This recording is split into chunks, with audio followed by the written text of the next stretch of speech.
नमस्कार दोस्तों, Tomar cloth house मातनेल में आपका बहुत बहुत स्वागत है।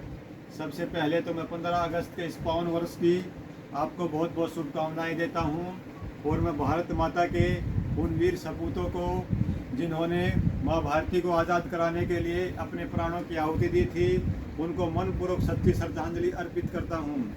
देखिए दोस्तों, आज इस 15 अगस्त के पावन पर्व पर मेरा पूरा विषय होगा नशे के खिलाफ। देखिए दोस्तों, आज देश की बहुत ज़्यादा युवा पीढ़ी नशे की लत का शिकार हो चुकी है और नशा करके अपने जीवन को बर्बाद कर रही है। छोटे छोटे बच्चे 8वीं 10वीं 11वीं 12वीं कक्षा के बच्चों के हाथ में शराब की बोतल है, पान है, गुटखा है, सिगरेट है, बीड़ी है। देखिए दोस्तों, बहुत ही दुर्भाग्य की बात है। देखिए दोस्तों, ये जीवन बहुत ही अनमोल है। इसको नशा करके आप बर्बाद मत कीजिए। आपके माता पिता को आपसे बहुत ज़्यादा उम्मीदें हैं। जब आपके माता पिता ने आपको पैदा किया तो ये सोचकर पैदा नहीं किया था कि मेरा बच्चा नशा करेगा। देखिए दोस्तों, एक माँ बच्चा पैदा करने के लिए अपनी सुंदरता को खो देती है, उस कुरूपता को स्वीकार कर लेती है। जब उस माँ को ये पता चलता है कि तेरा बेटा नशे का शिकार हो चुका है, तो उस माँ की अंतरात्मा पर क्या बीतती होगी, उसके अंतकरण से यह आवाज़ आती होगी, इस नालायक को पैदा करने की बजाय मैं बांझी क्यों नहीं रह गई होती। और एक पिता सर्दी में, गर्मी में, वर्षा में प्रकृति झंझावतों को झेलते हुए अपने बच्चे का पोषण करता है। जब उस पिता को ये पता चलता है कि मेरा बेटा नशे की लत का शिकार हो चुका है, तो उस पिता के ऊपर क्या बीतती होगी। देखिए दोस्तों, ये जीवन बहुत ही सुंदर है, बहुत ही अनमोल है और ये स्वर्ग और नरक आपके अंदर है। आप चाहे तो अच्छे कर्म करके, अच्छे मार्ग पर चल के अपने जीवन को स्वर्ग बना सकते हैं। आप चाहो तो बुरे कर्म करके अपने जीवन को नरक बना सकते हैं। ये तय आपको करना है, आपको कौन सी दिशा में जाना है। अच्छे कर्म करोगे, अच्छे कर्म हमेशा प्रगति के मार्ग को खोलता है और बुरे कर्म हमेशा आपको बर्बादी के मार्ग पर लेके जाएगा। देखिए दोस्तों,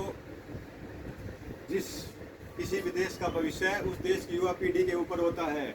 अगर किसी देश की युवा पीढ़ी संस्कारवान है, चरित्रवान है, अच्छे कर्म कर रही है, कर्मठ है और राष्ट्र के प्रति समर्पित होकर कार्य कर रही है, तो उस देश को ताकतवर बनने से, सशक्त बनने से कोई नहीं रोक सकता। और किसी देश की युवा पीढ़ी संस्कार विहीन हो चुकी है, संस्कार रहित हो चुकी है, नशा करके अपने जीवन को बर्बाद कर रही है, अपने पद से भ्रष्ट हो चुकी है, तो उस देश को बर्बाद होने से कोई भी नहीं रोक सकता। तो मैं आपसे ये विनती करता हूँ कि आप इस नशे की बुरी लत को छोड़ दीजिए। ये जो नशा रूपी जो राक्षस है, आपके जीवन को बिल्कुल बर्बाद करके रख देगा, अपने परिवार के जीवन को बर्बाद करके रख देगा।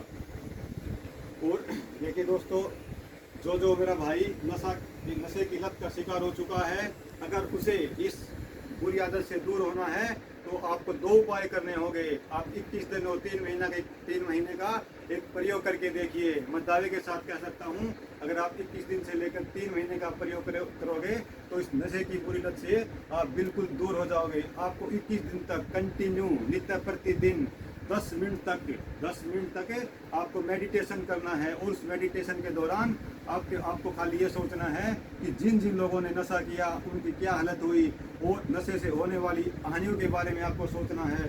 मैं दावे के साथ कह सकता हूँ कि आप 3 महीने के अंदर आप नशे से मुक्त हो जाएंगे। देखिए दोस्तों, आप नशा करने के लिए पैदा नहीं हुए, आप अच्छे कार्य करने के लिए पैदा हुए हैं। अगर आप इस नशे की लत से छुटकारा अपने आप को पालोगे, तो मैं दावे के साथ कह सकता हूँ कि आप बहुत ही अच्छा जीवन जियोगे। देखिए दोस्तों, एक उपाय और है नशे से दूर होने के लिए। आपने कोई बुरी लत छोड़नी है तो आप अच्छी आदतें अपनाइए। अगर आप अच्छी आदतें अपनाओगे तो ये बुरी आदतें अपने आप छूटनी शुरू हो जाएंगी। तो दोस्तों, मैं फिर से आपसे विनती करता हूँ कि आप नशे की लत को छोड़ दीजिए, अच्छी आदतें अपना करके अपने जीवन पथ को आलोकित कीजिए। और मैं फिर से एक बार भारत माता के उन वीर सपूतों को मनपूर्वक सच्ची श्रद्धांजलि देता हूँ, जिन्होंने भारत को आज़ाद कराने के लिए हंसते हंसते फांसी के फंदों को चूम लिया था। जय हिंद, जय भारत, जय हरियाणा, दूध दही का खाना यो हमारा हरियाणा।